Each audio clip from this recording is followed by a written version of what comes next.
Hello.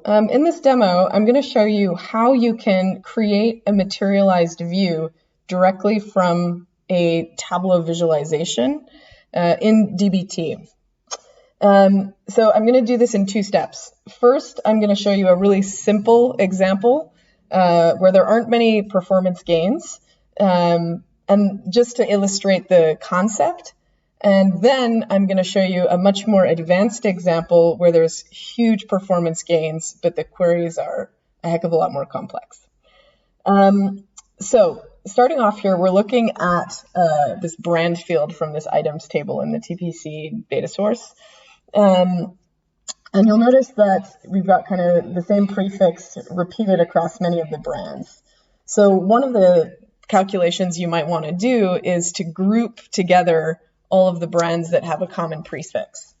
And so we can do that with a simple split function here. And so what that's doing is behind the scenes generating a calculation, which in turn is then generating a SQL statement. So if you're curious to see what's the actual calculation that got generated, we can just go and drag that in here. So if we kick this other one out, that gives us our kind of grouped brand name. Now, this is the type of thing where you can get a good performance gain by pre-computing it up front in your data source. So rather than having this dynamically calculated on the fly in user time, it's just pre-computed in your data source. So this is a good candidate for something you'd want to materialize in a view. So let's go ahead and grab the query out of Tableau. So we'll do that with the performance recording. I'm just going to hit refresh. So that's going to trigger the query to rerun. It'll then capture that query in the performance recorder, and we can then go and copy it into dbt. So we'll just stop this performance recording. And so the reason that we want to manage all of this in dbt is because dbt auto-generates all of the lineage for you as you're writing your SQL queries, and it also auto-generates all of your documentation. So it makes managing your data sources much easier than if you were to do this like directly in Snowflake, for example. All right, so coming into dbt here, let's open up a new query, and I'm going to go ahead and paste this in. All right, so we're just going to delete the command and the quotes.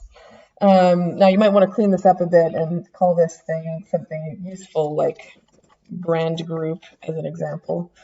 Now another thing that Tableau does for reasons that I don't understand is it puts double quotes around everything, and databases don't seem to understand that. So what you'll want to do is just a quick find and replace on the double quotes, and just replace that with single quotes.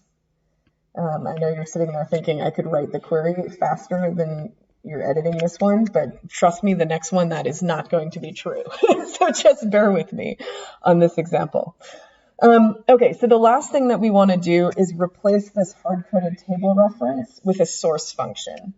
And so the source functions, if we open up the sources.yaml file, it's where you specify all of the source tables, the raw data essentially, and that's what enables dbt to create this lineage graph. So it's basically turning your code into a lineage graph automatically, as opposed to requiring you to document as a separate step.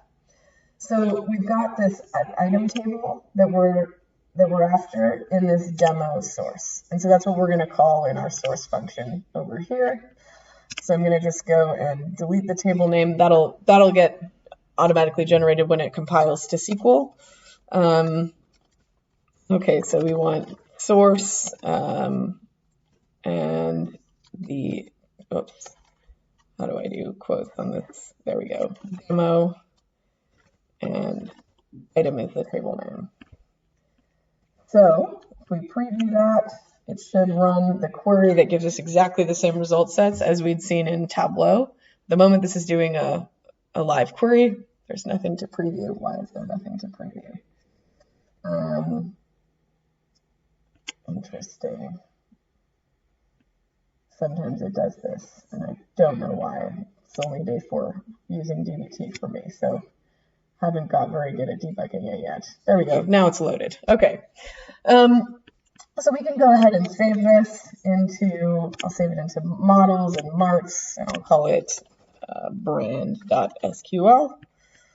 Create that model. So model in DBT is essentially just a table.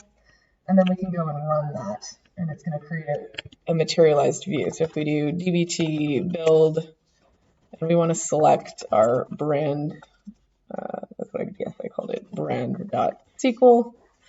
That's going to go build a table in Snowflake.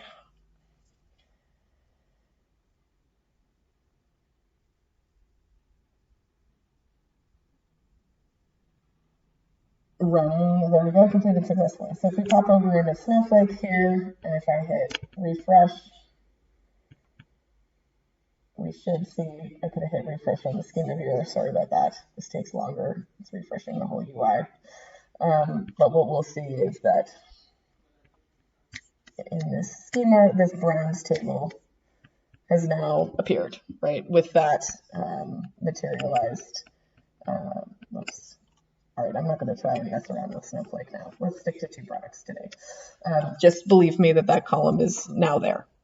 All right, so now let's look at an actual interesting and far more useful example. Let's take the scenario of wanting to embed a fact inside of a dimension table. So a concrete example is you might want to know what's the value of every single customer. And embed that directly in your customer dimension table. And then you can calculate things like your, average customer value, for example, for median, or pick your aggregation. So we have another data source for that, this customer and sales data source. And while this sounds like a really simple question, it should be a really simple query, it turns out to not be at all, because it's spanning 7 different tables. And the reason it's spanning 7 different tables is because you have returns as well as sales, and then you also have 3 different sales channels. So if I open up this sales object here, just so you can see what's inside of this, there's 6 tables here for the 3 sales channels: catalog, store, and in-store and web, and then for sales and returns. And so by summing up across those 6 tables, you should get your net value, which can then be aggregated by customer. All right. So first thing I want to do is just show you guys how big this table is. So if we grab the count of the table, we will see that was cached. 55 billion records in this table. Normally it takes about 10 seconds to compute that, but that was clearly cached. So it's a large table. There's a lot of data here. And so next thing I want to do is go through and actually create the calculations that will give you the value of each customer. So one thing you'll notice here is that we've got 6 different columns here referring to all of the various amounts, which is kind of a pain. There's different names for the same meaning across different tables. So what we can do is transform this and merge the mismatched fields. That's just it's doing the equivalent of like a coalesce to combine those 6 fields into a single field. And so let's rename this here to, what am I calling it? Let's just call it value. And the next thing we need to do is return the value as a positive amount if it's coming from the sales table, and return it as a negative amount if it's coming from a returns table. So we'll go and create a calculated field for that. So we can reference the table name, and if it contains sales, then we want to return the value just as a positive number. Otherwise, it's a return, and so then we want negative value. And let me go and call this amount.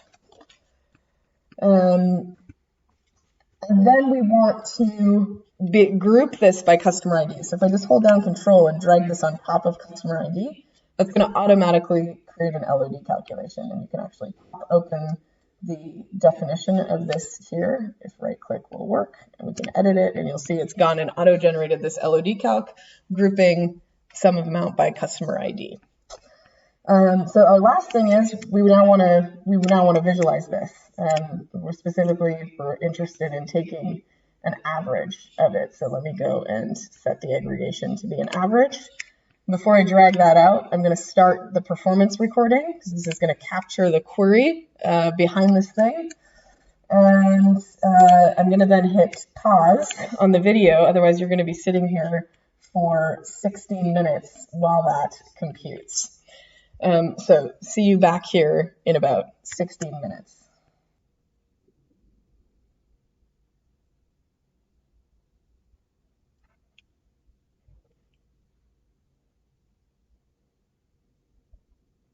All right, so that finally completed after 16 minutes and 40-some seconds.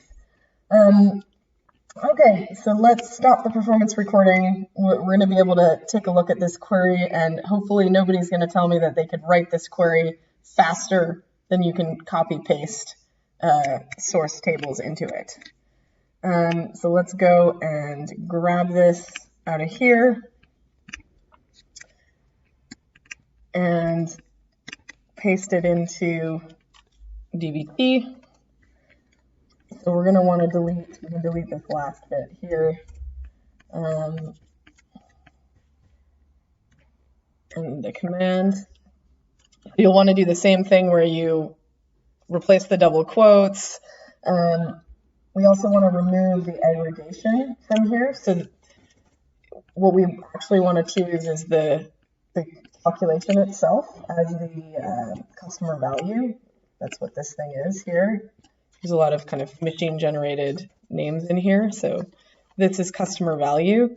And then you'll also want to choose the customer ID, which you can grab from, I just grab it from the bottom of the query right here. This thing here.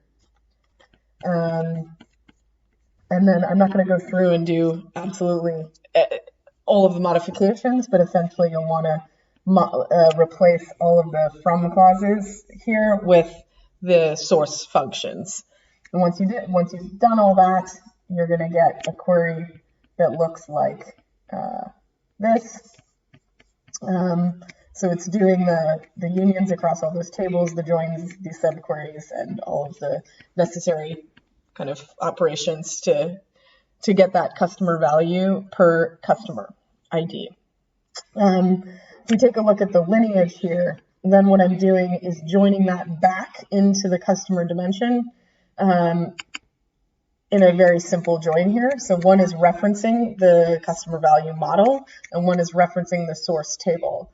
And then just joining those results. This thing then gets persisted back into Snowflake. We're not going to do that live because that's going to take, again, 16 minutes or so to compute that table. But what I will show you is what happens now when we query this new dimension table here after it's been persisted back to Snowflake. So you see this customer value column is now a source field in the table as opposed to being a calculated column. So if we just drag this out here,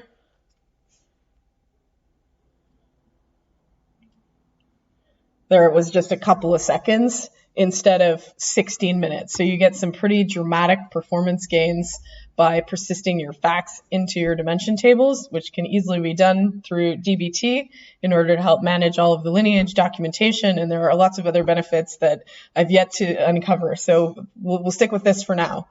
That's all. So thanks very much for watching.